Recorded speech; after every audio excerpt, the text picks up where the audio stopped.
Je voulais donc me présenter, je suis Emmanuel Hirsch, je dirige l'espace éthique de l'assistance publique Hôpitaux de Paris, et également l'espace national de réflexion éthique sur la maladie d'Alzheimer. Et d'emblée, je voulais remercier Dominique Régnier et puis l'équipe Fondapol. On a eu comme ça le désir d'une rencontre, puisque vous nous aviez invité à une manifestation, une réflexion que vous aviez organisée sur les solidarités au mois de mai dernier. Et lorsqu'on a été confronté en tant qu'espace national de réflexion éthique sur la maladie d'Alzheimer, aux questions relatives à la dépendance, aux vulnérabilités dans la maladie, on s'est dit que ça serait intéressant de sortir de notre cercle habituel, qui est un cercle de professionnels de santé ou de gens dans les sciences humaines qui sont assez proches de nos problématiques, et de s'ouvrir à la dimension sciences politiques. Alors comme on reçoit régulièrement toutes les publications Fondapol, on voit que ce think tank est au cœur vraiment des préoccupations de la société. On s'est dit que ça serait très intéressant d'organiser cette soirée en compagnie avec Fondapol. D'abord, ça nous permettrait peut-être de nous fixer un autre cadre pour aborder ces questions, puis de donner de suite cette espèce de dimension sciences politiques qu'on a déjà évoquée d'une manière assez approfondie il y a quelques jours, puisqu'on a ouvert à Aix, le 12 et 13 dernier,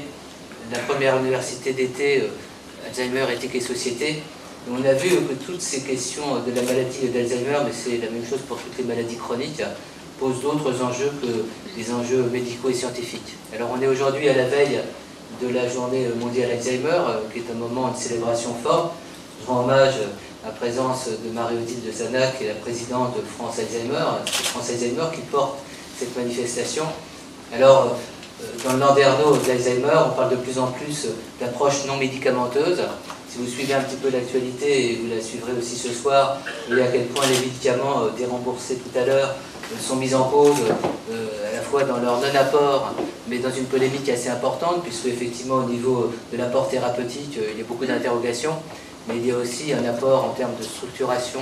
d'une personne qui se retrouve souvent dans l'errance. C'est vrai que le soutien médical, à travers aussi le recours à des thérapeutiques, même si elles n'ont pas une efficacité réelle, elles permettent quand même un soin, pose des vraies questions. Donc on est vraiment au cœur de la problématique de la dépendance. Puis un autre point, et j'en terminerai sur une introduction qui n'en est pas réellement une, c'est vrai que la prégnance d'une maladie qui touche à des syndromes de la démence, la prégnance de cette maladie, puisqu'actuellement on évalue, même si les chiffres sont toujours incertains, aux alentours de 950 000 personnes touchées directement par la maladie d'Alzheimer, mais on évalue à 3, 4, 5 millions de personnes, les proches, et on va voir avec les techniques qui vont se mettre en œuvre, et peut-être que Jean-Claude nous en parlera dans un instant, en tous les cas quand il en parlera, notamment tout ce qui sera diagnostic précoce, que beaucoup plus de personnes qu'on le pense développeront à un moment donné ce type de maladies qui sont liées aussi au fait du vieillissement, bref, tout un ensemble d'éléments qui posent la question de la responsabilité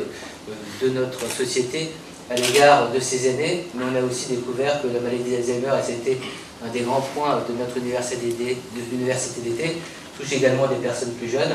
puisque vous avez des personnes, on évalue à peu près aujourd'hui de 6 000 à 7 000 personnes qui sont de jeunes malades, donc atteints d'une manière précoce de la maladie d'Alzheimer. Et on a, par exemple, vous regarderez sur le site de l'EREMA, une personne qui a 38 ans, mère de famille, et qui tient, je vous disais tout à l'heure, un discours totalement inattendu, puisque la maladie d'Alzheimer, on pensait que c'était la grande vieillesse, les grandes dépendances. Et là, on voit, un petit peu comme dans les années au SIDA, l'irruption d'une parole qui va nous surprendre dans les mois, dans les années qui viennent, de personnes qui veulent vivre dans la société avec la maladie, qui ont des vraies revendications, qui ont des vrais droits à faire reconnaître. Et ça va poser d'autres problèmes que l'accueil des personnes dépendantes dans des institutions, dans des établissements spécialisés pour personnes âgées dépendantes. Voilà, vous verrez au fur et à mesure qu'on a choisi des intervenants qui vont nous donner des éclairages, à mon avis, qui renverront pour beaucoup d'entre eux à la question de la vulnérabilité. Bernadette Pujalon est anthropologue. On a une autre anthropologue dans la salle avec laquelle on travaille énormément, qui est Catherine Legrand-Céline, et on sait à quel point l'anthropologie de terrain, c'est-à-dire cette confrontation à la réalité au quotidien de la maladie, des personnes malades et des proches, enrichit les débats éthiques qui pour nous est loin d'être esthétique, loin d'être éloigné de la réalité. Corinne Pelluchon, donc philosophe, qui va aussi intervenir. Alors ça, chacun a eu ses choix, mais ça c'était aussi un choix de Dominique Régnier, il n'y a pas eu beaucoup d'hésitation. Corinne Pelluchon, qui est très très engagée dans toutes les questions de la bioéthique, qui vient de publier un livre aux éditions du Fer qui traite aussi beaucoup de la question de la vulnérabilité. et qui nous accompagne depuis des années à l'espace éthique de la PHP comme enseignante, également dans le cadre de groupes de travail, notamment sur le polyhandicap. Et Corinne était intervenue il y a quelques années dans un événement qu'on avait organisé à l'hôpital européen Georges Pompidou, précisément sur la vulnérabilité dans la maladie d'Alzheimer.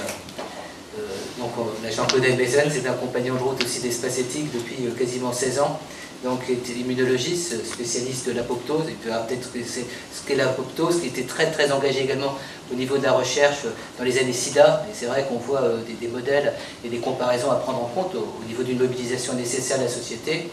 qui est président du comité d'éthique de l'INSERM, membre du comité consultatif social d'éthique, et surtout aujourd'hui producteur à France Inter, vous le retrouvez le samedi matin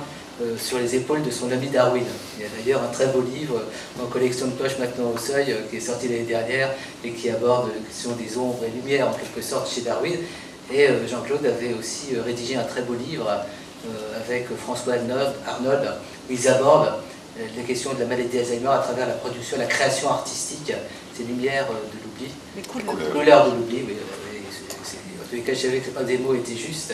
C'est un livre tout à fait intéressant. On voit ce qui demeure de l'identité d'une personne, de ce qu'elle est, de son intimité à travers la création. Enfin, Fabrice Zil, qui ne dit pas qu'il est philosophe, on n'a plus le droit de dire qu'il est philosophe, on doit le présenter donc comme responsable du pôle recherche et études à la Fondation Médéric Alzheimer. Pour les gens qui ne connaissent pas la Fondation Médéric Alzheimer, c'est probablement le pôle en termes de sciences humaines et sociales le plus créatif,